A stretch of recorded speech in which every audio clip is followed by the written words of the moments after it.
நான் பல படங்கள் பண்ணியிருக்கேன். ஆனால் முதல் தடவை ஒரு தேங்க்ஸ் கிவிங் மீட் படம் முடிஞ்சதுக்கப்புறம் நடந்தது இந்த படம் தான். அதுக்கு முக்கியமான காரணம் என்னென்னா அமோகம் பிக்சர்ஸ். ஸோ விஜயன் சாரும் நானும் பல வருட நண்பர்கள். இப்போ ஒரு ப்ராஜெக்ட் பிளான் பண்ணணும்னு நினைக்கிறப்போ ஒரு நொடிக்கு அப்புறம் பேய் படம் பண்ணால் கரெக்டாக இருக்கும்னு சொன்னேன். ஸோ அதுதான் டிஸ்கஸ் பண்ணோம். ஸோ கடைசியில் பேய் தான் கை கொடுத்துருக்கேன். இந்த படம் வந்து நாங்கள் டிஸ்கஸ் பண்ணுறப்போ ஒரு நொடி ஓகே ஒரு ஸ்மால் ஸ்கேலில் பண்ணி நம்ம அந்த பட்ஜெட்டுக்கு அது வந்து ஹிட் போட்ட காசு வந்துடுச்சு. ஸோ இந்த படம் என்ன மேஜிக் பண்ணியிருக்குன்னா இந்த 4 நாளில் எங்களுக்கு ஒரு நொடியோட மொத்த கலெக்ஷனும் 2 நாளில் இந்த படம் கொடுத்துருக்கு. ஸோ இது வந்து எங்களை பொறுத்த வரைக்கும் பெரிய வெற்றி. ஏன்னா இது ராகுல் ஃபர்ஸ்டே வந்து எங்களுக்கு டெஸ்ட் எழுதுன மாதிரி இருந்தது.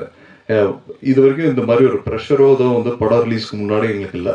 ஃபர்ஸ்ட் டைம் எனக்கு வந்து ஆஸ் அன் ஆக்டராக எனக்கு ஓகே ஓரளவு பெரிய பட்ஜெட் ஆகிடுச்சு, எப்படி இதாகும்னு யோசிச்சுட்டு இருந்தோம்.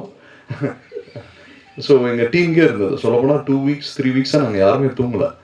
அதுக்கப்புறம் ஃபஸ்ட்டு டே முடிஞ்சதுக்கப்புறம் கலெக்ஷன் ரிப்போர்ட் சொன்னதுக்கப்புறம் தான் ஓகே மக்கள்கிட்ட ரீச் ஆகுது. தென் அது ரொம்ப சந்தோஷம். ஸோ இது எல்லாத்துக்கும் மெயின் ரீசன் வந்து இந்த படத்தோடதை வந்து வெளியில் தெரிய வச்சது நீங்கள் எல்லாருமே தான். And thanks for it. நான் போன படத்துக்கும் நல்லா சப்போர்ட் பண்ணீங்க, இந்த படத்துக்கும் ரொம்ப சப்போர்ட் பண்ணீங்க. அதே மாதிரி இந்த தேங்க்ஸ் ஃபார் தி ஆடியன்ஸ்க்கு இந்த நிஜமான பேய் தான் காப்பாற்றிடுச்சோன்னு தோணுது எனக்கு. இல்லைனா மாமா சொன்ன மாதிரி நடந்துருச்சான்னு தெரியல. ஸோ வாட் எவர் ரொம்ப தேங்க்ஸ் அண்ட் ரொம்ப சந்தோஷமாக இருக்குது. ஸோ இந்த கண்டினியூஸ் ரன்ஸ் இருக்கும். அண்ட் படம் ரிலீஸ் ஆகி இந்த மற்ற பிஸ்னஸ் மெஜாரிட்டி ரெவன்யூஸ் உங்களுக்கு தெரியப்படி வரும்னு அது எல்லாமே வந்து கைக்கூடி வந்திருக்கு. So thanks for it. இதே டீம் அடுத்த படம் சேர்ந்து பண்ணிகிட்ருக்கோம். அதுக்கு இதே மாதிரி சப்போர்ட் கொடுங்க. அதில் வந்து என்னோட கதை திரைக்கதையில் பண்ணுறோம். அண்ட் இப்போ ஆக்டராக வந்து நான் ஒவ்வொரு படமும் லேர்னிங் தானே, புதுசாக கற்றுருக்கோம். இந்த படம் வந்து நிறைய இன்புட்ஸ் எங்களுக்கே கொடுத்துருக்கு. ஸோ நாங்களே டிஸ்கஸ் பண்ணோம் படம் பண்ணுறப்போ ஓகே இந்த பர்டிகுலர் இடத்த நம்ம மிஸ் பண்ணிட்டோம், ப்ராப்ளி இந்த பர்டிகுலர் ஆடியன்ஸையும் நம்ம வந்து இன்கார்பரேட் பண்ணணும் அப்படின்றது. ஸோ அது எல்லாத்தையும் இன்னும் பெட்டர் ஃபிலிமாகவும் சரி, நான் ஆஸ் அ பெட்டர் ஆக்டாகவும் சரி நான் அடுத்த படத்தில் கொண்டு வரேன்.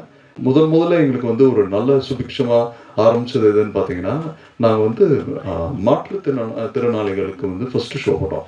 நான் வேறு யாருக்குமே போடல, அவங்களுக்கு தான் போட்டு அவங்களோட பிளெஸ்ஸிங் தான் இந்த படத்துக்கு ஒரு மேஜிக் பண்ணியிருக்குன்னு எங்களுக்கு தோணுது.